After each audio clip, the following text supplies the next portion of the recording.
Ano ba yung ano mo, yung definition mo sa ano, sa matagal na 3 months, gano'n? Hindi, it's up to you kung paano mo siya i-acknowledge sa sarili mo kung sa Sa akin palagay mo kasi yun na ba yung matagal na, pinakamatagal. matagal na. So, ilang months, ilang year. Huwag mo nang sabihin yung years, 3 months. Months lang. Oo, months lang. Sa loob ng ilang buwan, minahal mo talaga. Ha? Hindi, Bakit kailangan ko sagutin yun?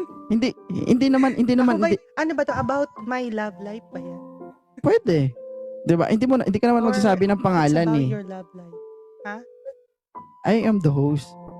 Oh, sorry. I'm just asking na wag Mm. ka lang magbanggit ng pangalan Sige, sige. na Walang name dropping. oo, to protect naman dun sa identity ng ano mo. If okay lang. Mm. Okay lang ba? O sige, ano lang naman. Parang hindi na makagalaw si Ma'am Jules. Kinakabahan ako. Di ba? Acting lang naman to. Sige, sige. Sa loob ng ilang buwan, minahal mo. Mm. Sobra.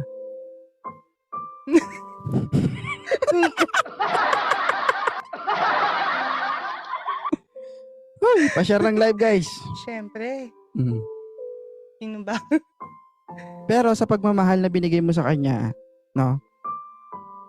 Naramdaman mo ba yung pagmamahal na kumbaga in return? Hindi naman sinasabi kapag nagmahal kasi tayo dapat magmahal lang tayo na walang kapalit, 'di ba? Pero bilang ikaw, nararamdaman mo ba yung pagmamahal niya sa'yo bilang partner mo? May time na hindi. May time na yes. Ano? Kasi Ba't hindi parang ko alam nanginginig kung si Ma'am Jules? authentic. Salbahe ka talaga. Hindi mo sinabi sa akin na ganito pala yung topic. Oo, syempre.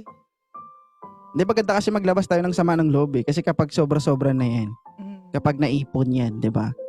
Oo, baka Masakit maging lalo utot. yan. 'Di ba? Hangin lumabas pag naipon. Naku, Diyos ko, masakit yan. So, sa mga pinapakita niya sa'yo, sa tingin mo ba o nakikita mo ba sa sarili mo na siya ba yung lalaking dapat makasama mo habang buhay? Actually, hindi ko pa ma-imagine eh. Hindi ko pa ma-imagine. Kasi, may time na hindi mo pagkakatiwalaan talaga. May time naman na parang tiwalang-tiwala ka. Tapos the following day, iba na naman. Alam mo yun? Pero sinasabi niyang mahal ka niya. Oo, Nararamdaman mo ba? minsan. Oo. Ibig sabihin, hindi ka sigurado sa sarili mo. Hindi pa kasi, ano eh. Meron kasing dalawang klaseng pagkagusto, Oo. Jules. Ano ba yun? Turuan mo nga ako sa ganyan. Kumbaga, Kasi there are two wala akong times. experience sa ganyan eh. May dalawang klaseng pagkagusto. Pwedeng gusto ka niya dahil mahal na mahal ka niya. O gusto ka niya dahil may gusto siyang makuha. So, what do you think? Alin ka dun sa dalawa? Minsan, napipil ko na parang may mahal niya ako. Or minsan naman, parang may gusto lang siyang makuha. Ano ka eh? Parang ganun. Tawag dito, bias, Nako-confuse talaga ako. ano ka eh? Kung kumbaga playing safe ka eh. Mm. Tayo, alam naman natin yun sa sarili natin kung ano ba talaga. Diba? Ano ba talagang nararamdaman mo dun sa dalawa? Ramdam mo ba na mahal ka niya? O ramdam mo ba na mahal ka niya dahil may gusto lang siyang makuha? Isa lang dapat gusto Hindi, kong marinig. naramdaman ko naman na mahal. Yeah. Naramdam ko naman na mahal niya ako. Okay. Mm-mm. So sa hanggang sa ngayon ba okay kayo? Nakatsit na siya. Ano? Alam mo dapat Jules, kung sino man siya or kung sino man siya, dapat ano siya dapat kung ano yung marinig niya sa'yo, dapat maging proud siya kung maging totoo siya sa'yo. no? And bilang ikaw, dapat maging proud ka kung anong nararamdaman mo. Kasi maraming nanonood sa atin eh. Kapag mahal natin yung isang tao, 'di ba? Kumbaga yung makakarinig nun, dapat maging proud ba? Pati ikaw mismo. Kasi mahal mo nga eh. Dapat wag kang matakot kung ano yung sasabihin mo. Wag tayo mag-matter sa edad, single mom o single man o hindi. Nandito na tayo sa mundo eh, di ba? Oo. Hayaan natin yung mga taong mapanghusga. Ay, Jong Zoli. Di ba? Kasi kung ang pakinggan lang natin yung ibang tao na walang ginawa kundi mag-criticize sa atin sa mga ginagawa natin, wala tayong magagawa sa buhay natin. 'Di ba? Instead na gumawa tayo ng mabuti, gumawa tayo ng pamamaraan kung paano tayo mag-excel sa mundong ito. Wala na tayong ginawa kundi magbantay din sa mga taong nagagalit sa atin. 'Di ba? Kung mahal mo yung isang tao, mag-focus ka lang sa kanya. 'Di ba? Kaya nga. Pero kung alam mo Ayan, naman, dapat naman talaga nakapokus ka lang sa isa. wag, Hindi naman ibig sabihin na may ka-text ka, eh pinapatulan mo na, di ba? oh naman. Kasi marami namang tao na nagme-message din sa akin. Ayan. Ba't parang ikaw yung kinakabahan? Ako, Hindi, kinakabahan. joke lang. Joke lang. Ako Hindi. ba? Hindi ako. Inamin ko ako na. Hindi, relax ka lang, Ma'am Jones. Mm-mm. Mm. So, ano yung plano mo? Kung sakali, halimbawa, 'di ba? Kayo pa ba hanggang sa ngayon? Hindi na. Kami pa din. Tama naman 'yan, no? Kapag nagmahal ka kasi dapat magmahal ka lang. Dapat ready ka sa bagay na pinasok mo. Halimbawa, just like ako, I'm here yung social media. Sa part ng asawa ko, napakahirap yun. Kasi nga, marami akong nakakausap, marami akong nai-engage, lalong-lalo na mga babae. Sabi ko nga, pasalamat ka, nakikita mo ako online. 'Di ba? Oo. So, I'm here to earn money. Hindi ko kakailayan sa mga viewers ko. Kasi ako, lahat ng ginagawa ko, pinaghihirapan ko naman eh. 'Di ba? Pinapasaya ko sila. Kung lahat-lahat ginagawa ko para lang ma-entertain sila. Nasa kanila na yon kung susuportahan nila ako o hindi. Sabi ko nga, yung gifts, paswertehan yan. Kapag may nagbigay sa'yo, ibig sabihin na-appreciate nila yung ginagawa mo. Kapag wala, ibig sabihin, hindi nila gusto yung ginagawa mo. Tama? Tama. Kaya ako, May wala point akong, ka doon. wala akong ginagawa. Mag-live lang na ako ng mag-live. And I'm so very thankful nga merong mga sumusuporta sa akin na hindi talaga umaalis. Thank you so much guys sa mga taong yan. So, halimbawa, kapag pumasok ka sa isang relasyon, dapat alamin mo muna lahat kung ano man ang meron siya. So, kapag alam mo na, itry mo muna, tanungin yung sarili mo kung kakayanin mo ba. Kakayanin mo ba na ganito yung mangyayari? Kasi expect the worst eh.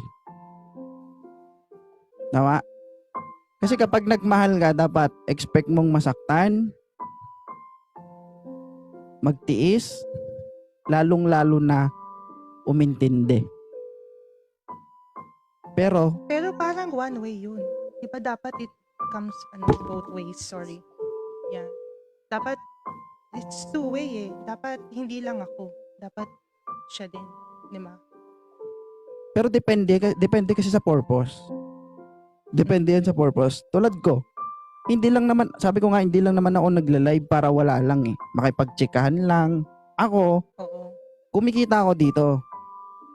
Kaya Yes. para sa akin, ang TikTok, trabaho na to. Para sa akin Kaya, kahit anong gawin ko dito, may reason ako kung bakit ako ganito sa social media. Kumbaga, hindi yung nagla-live ka na parang wala lang. 'Di ba? Oo. Yung parang ma-enjoy mo lang, pero yung may purpose ka talaga sa buhay. Sa akin, yung mga kinikita ko dito, hindi yung winawaldas ko lang o kung saan pumupunta. Iniipon ko, binabalik ko mismo sa members ko kapag may problema members ko. Hindi lang ako ang nakikinabang. Kumbaga.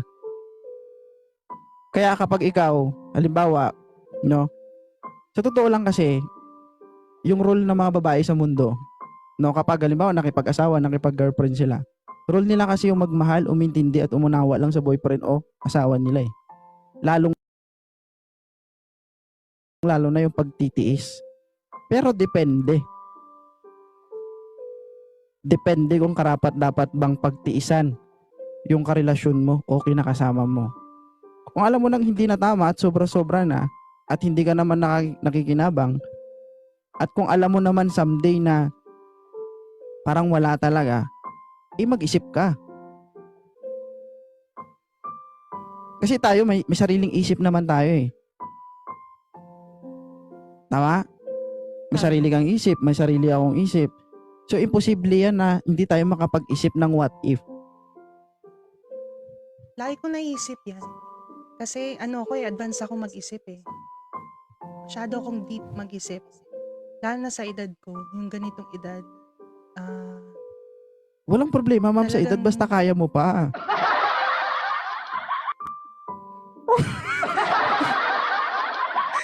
hindi tayo hindi tayo nagbabase sa edad, 'di ba? Merong mas Yeah. bata pero magaling, merong may mas edad pero mas magaling, 'di ba? Diyos ko po, patawarin. 'Di ba? Hindi totoo. Magaling mag-alaga, Natatawa magaling ko sa'yo. magluto. Or what? Maraming klaseng magaling. Ano ba iniisip mong magaling? Hindi, sa diskarte sa buhay siguro. Oh, isa na 'yon, Sige pa. 'di ba? Meron Diskarte sinasabi sa nilang buhay. bata pero matured naman mag-isip. Grabe kung Oo. dumiskarte, 'di ba? Meron namang may edad pero parang bata Mature pa mag-isip. din. Tama ba? Pero minsan Oo. meron namang may mas edad pero matindi. 'Di ba? Ihi lang ang pahinga. Sa trabaho. Ayun nga, hindi akala ko kasi number 2. Sinabi mo pala number 1. Hindi, pinapangiti lang kita kasi masyado ng parang masyado ng malalim ang iniisip mo. Kaya, nananervous talaga ako. Kalma ka lang. Ako lang to, Yeah. 2.0. Hindi lang ako nangingialam sa Yeah. usapan nyo kanina. Simple lang tayo. Parang mas kinakabahan ako sa'yo kausap kesa kay Kuya Jorel. Huwag ka mag-alala kasi hindi lang ikaw ang kinabahan dito. Marami na kayo. Grabe. Talagang Diba? yung dibdib ko talagang parang dugdug ganun. Nag-uumpisa pa lang tayo, ma'am. Hindi pa lumalawak ganun ba? yung usapan. Diyos ko po, patawarin. Hindi, totoo yan. Yung sinabi ko. Sige, Kasi nga, serious na. minsan kasi may mga tao talaga na sabi ko nga pag nakilala natin sa social media, lalong-lalo na sa mga napagmamatch ko dito, hindi ibig sabihin nag-match kayo dito ay okay na kayo. It's up to you kung paano ka mag-imbestiga, kung paano mo alamin kung ano man ang meron siya. Hindi yung basta-basta na lang tayo magtiwala agad. Tama? Tama. Kasi social media pa lang yan eh. 'Di ba? Posible mahal mo ngayon. Ang tanong, paano kapag nagkita na kayo in person? Meron ka bang mararamdaman sa sarili mo na kung anong nararamdaman mo online, ganun din ang mararamdaman mo sa personal? Thank you po, John Soli. Merong hindi ganon. Oo, kailangan talaga i-mimic mo yung person kasi importante yun eh. Hindi yung ka lang, Meron ka lang kasing kapag nasa social media, napaka-attentive sa'yo. Kumbaga, minsan attention na sa'yo lang. Pero pag in person kasama mo, physically present but mentally absent. 'Di ba? Yeah. Lalong-lalo na kapag online, mararamdaman mo 'yon. How much more kung personal kayong magsama? Baka aligaga 'yon. 'Di ba? Baka unang kita nyo pa lang magpapaalam na agad dahil may lakad. 'Di ba? Alam mo, naisip ko din yan. Napaisip din ako. Minsan kasi kapag nagmahal tayo, wala na, nagiging tanga na, gano'n. Ako, danas ko yan Love is sa sarili blind. ko. Kaya Tama. ganyan. Sabi Pero nga, minsan, utak din ang ginagamit ko. thank you, Alam mo Kors. yun? Ay, thank you, Miss Kors. Kapag dinala tayo ng pagmamahal o pag-ibig, wala na tayong magagawa dyan. So, sabi ko nga sa mga nakakausap ko, kung gusto mo ng totoong payo, doon ka manghingi ng payo sa taong nagsasabi ng totoo. Kasi kung gusto mo ng payo pero dapat gusto mo kakampi sa'yo, hindi payo yung hanap mo. Kakampi. Tama, mali. Kasi kung alam niyang mali ang ginagawa mo at nag-agree pa rin sa'yo, hindi siya nakakatulong. Sa halip, Oo. nakakasama pa siya sa'yo. Ngayon, kung ang kausap mo, sinabi niya sa'yo yung totoo at sinabi niyo yung mga mali na dapat mong hindi mo gawin, yun yung totoo. Kasi pag nagmahal ka kasi bulag ka na eh. 'Di ba? Hindi mo na alam kung anong tama at mali. Basta ang naisip mo lang, mahal mo lang siya. Tama? Oo. Dumadating pa nga sa punto na wala ka nang dapat pakinggan. Sasabihin mo sa sarili mo, bakit ko sila pakikinggan? Eh, ako to eh. 'Di ba? Mahal ko siya, ipaglaban ko siya. Tama? Kahit alam mong nagiging tanga ka na. Oo, mali. Minsan, minsan may time na talaga nagpapakatanga ka. Pero minsan, iniisip mo din eh. Alam mo yon, yung may time din na napapaisip ka kasi may nasasaktan ka din. Kasi may mga senaryo na um, tawag dito. Minsan naiiyak ka dahil nasaktan ka. Pero pag nag-usap kayo ganun, parang bumabalik ulit. Pero it's a pattern. Parang nagiging pattern na lang siya. Hindi na siya Alam mo yung ginagawa niya. Alam niya kung paano ka paamuhin. ayun nga. Alam niya kung Napansin ko paano din ka yan. alam niya kung paano ka paamuhin, kung paano ka pasundin, no? Sana hindi ganun, no? Kasi halimbawa pag nag-away kayo, alam niya malambot puso mo eh. Kunting I Oo. love you, kunting sorry, kunting effort, okay na kayo. Mm. So kapag nakakaranas ka na ng ganun na kapag nag-aaway kayo, ganun ulit, tapos mangyari ulit, no go. So ikaw ba, mananatili ka ba sa isang sitwasyon na lagi na lang bang ganun? Na kapag, halimbawa, tulad niyan, sample, kung wala siyang oras sa'yo, tapos nag-aaway kayo lagi, eh alam niya mahal ka niya eh. Tapos, kunting sorry lang sa'yo, okay na kayo. Papayag ka ba?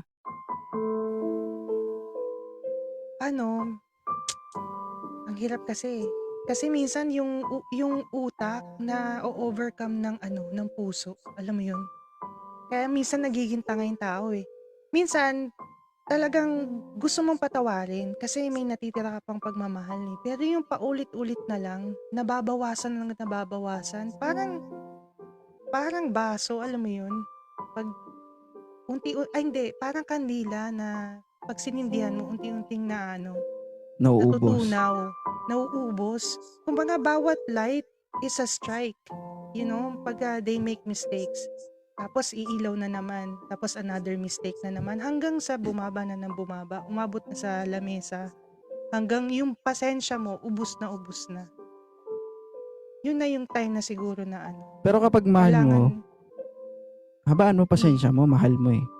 Pero sabihin ko sa'yo, hindi mo kailangan magtago. Lalong-lalo na alam mo na wala siyang, kumbaga, hindi siya committed, hindi siya kasal, single na single siya, single ka. Sabi ko nga, walang problema kahit single mom ka o may edad ka. 'Di ba? Ang importante, nagkakaintindihan kayong dalawa. Ngayon, doon mo malalaman kung magiging proud siya na ibalandra ka sa karamihan na ikaw yung girlfriend o karelasyon niya. kaya nga, kaso may mga bagay na hindi pa talaga pwedeng pag-usapan or kasi may pinoprotektahan kang tao, mga anak mo, ganun, hindi pa nakukwento, hindi pa na, Hindi alam mo hindi yun, ka pa hindi pa ba hindi nasa-settle ka pa ba down. nakapagpaalam sa mga anak mo na si mami niyo may ganito na? So, isa yun sa Na-rebuild dapat na tayo. unahin mo, Ha? Jules. Isa yun sa dapat unahin mo. Kasi hindi pa naman talaga ako serious eh. Hindi pa ako ready. Hindi naman ibig sabihin, paalam ka, Kumbaga nak, hindi naman yung ano pa. hindi, kahit daanin mo sa biro, nak, si mami pwede na bang mag-boyfriend? Kasi matagal naman si mami mo single. Ganyan. At least, maging aware sila, kahit wala pa. Kaysa naman yung anak mo, mabigla, di ba? Mm. Paano kung lumabas? Halimbawa, meron kang tinatagong karelasyon. For example lang. Tapos lumabas bigla nang hindi mo inaasahan. At nalaman ng anak mo, sakit ng ulo. Tama? Oo. Kasi kahit ikaw o siya, hindi niya naman kagustuhan na lumabas yung balita na yun. O yung issue na yun. Paano kung lumabas yun? Sige nga, paano mo timbangin ngayon yung problema sa anak mo at sa relasyon mo? Mahirap talaga yan eh. Siyempre, unahin ko yung anak ko. Kasi ano yun eh. Dugot laman ko yun eh. Anak ko muna ang isipin ko. Dapat lang. Kasi, Sabi ko nga sa mga single mom, una anak bago lahat. tama yun. Kung Pwede mo nakipag-boy... kasing i-deny na may asawa ka, may boyfriend ka, pero yung anak, dapat din talaga dininin na may anak. Oo. Kaya nga dapat maging Kasi- proud ka eh.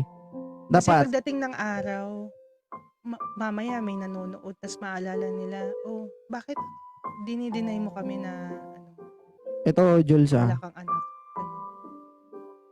sa mga single mom, wag na wag kayong papayag na itatago kayo. Lalong-lalo na alam nyong single kayo at single din yung kaharap nyo. Anong reason bakit kailangan kayong itago? Sige daw. Magbigay ka ng matinding rason bakit kailangan kayong itago. Kung totoong mahal ka niya at malaga siya sa'yo. Hindi ko masagot eh. Diba? Wala akong masagot. Kasi ako being a social media influencer, hindi naman bilang isang live streamer, never kong sinabi na wala akong asawa, wala akong anak. Sabi ko nga, kahit ilan lang yung viewers ko, basta totoo sa live ko, okay lang ako. May gifters man o wala, okay lang ako. At least ginagawa ko yung best ko para mapasaya lang kayo. Kasi ayoko yung kasi someday malalaman din naman nila yan eh. Ay, si 2.0 may asawa pala, may anak pala. Kanino babalik? 'Di ba? Halimbawa, lumawak yung followers ko, lumawak yung viewers ko, dumami ng dumami nang hindi nila alam na may asawa at anak ako. Kapag nalaman nila at nadismaya sila, sa tingin mo ba hindi sila mawawala? Mawawala sila. Mawawala talaga sila. Bakit? Binulag ko sila sa kasinungalingan. 'Di ba? Nagpanggap ako na wala kahit meron. Tama. 'Di ba? Ngayon, kung sinabi mong may asawa at anak ka, tapos tanggap ka nila, ibig sabihin yung mga nandito, solid yan.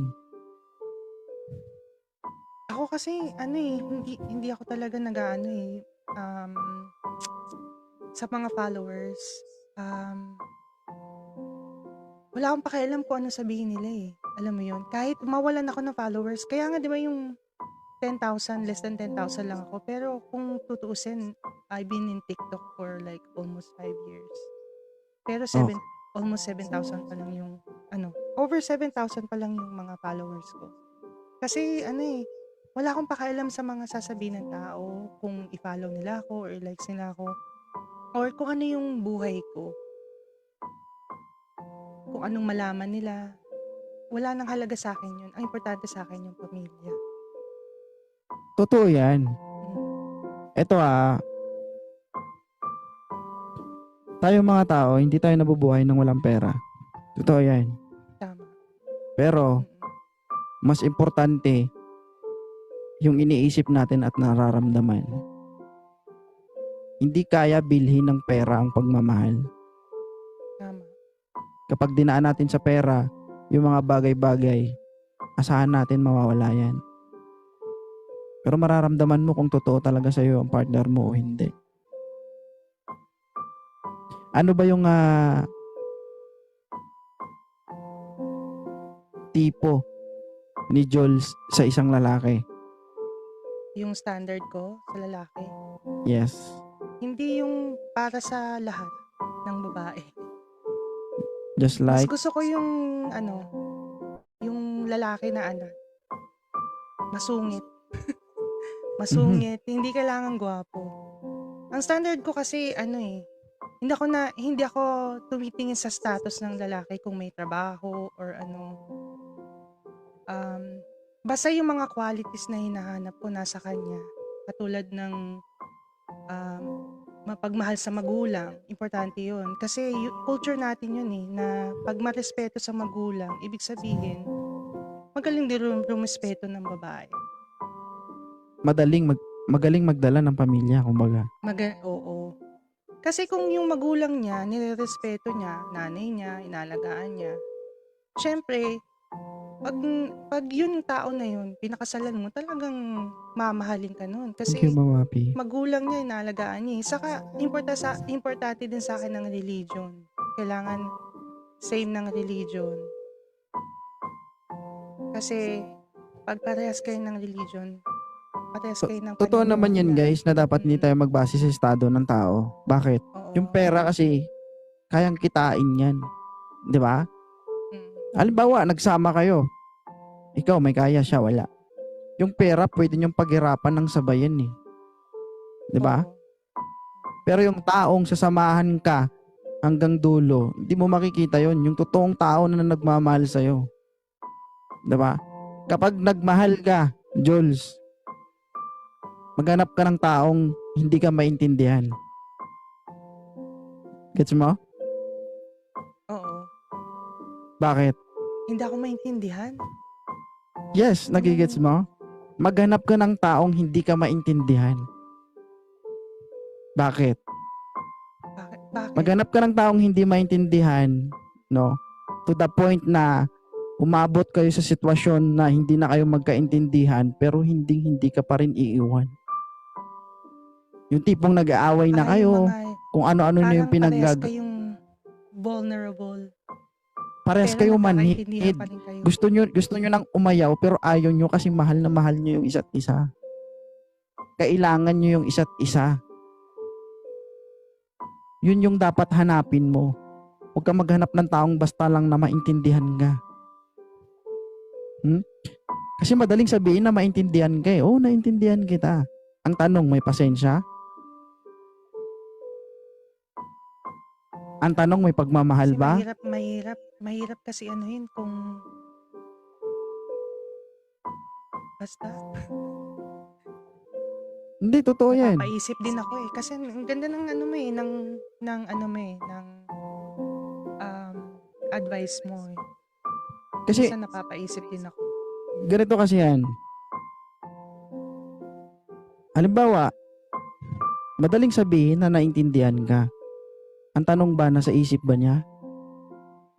O totoo ba siya sa sinasabi niya? Pero pag nakahanap ka ng karelasyon na yung tipong hindi ka na niya maintindihan, away kayo ng away, kung ano-ano na yung pinanggagawa nyo, pero still, matibay kayo. Nilalaban nyo. Sabi ko nga, walang forever, pero together meron. Oo. So bakit ko nasabi na together? Kasi sa hirap at ginhawa, no, kahit anong problema, nandyan kayo magkasama. Tama wala? Huy! Grabe, kinakabahan. Alam mo, napapatitig na lang talaga ako sa'yo. Huwag mo titigan masyado, No, makaton kasi ako. Hindi kasi may tao kasi na na gwapo lang pero walang sense kausap. Ikaw kasi may sense ka kausap eh. Ano, sense of tumor? Hindi. Hindi, totoo. Kasi nakaka-attract din yan, yung mga ganyang lalaki. Kasi nagtatrabaho sa hospital, right? Ang daming mga doktor doon, hindi kagwapuhan, pero pag nagsalita, talagang mai-inlove ka dahil napakatalino.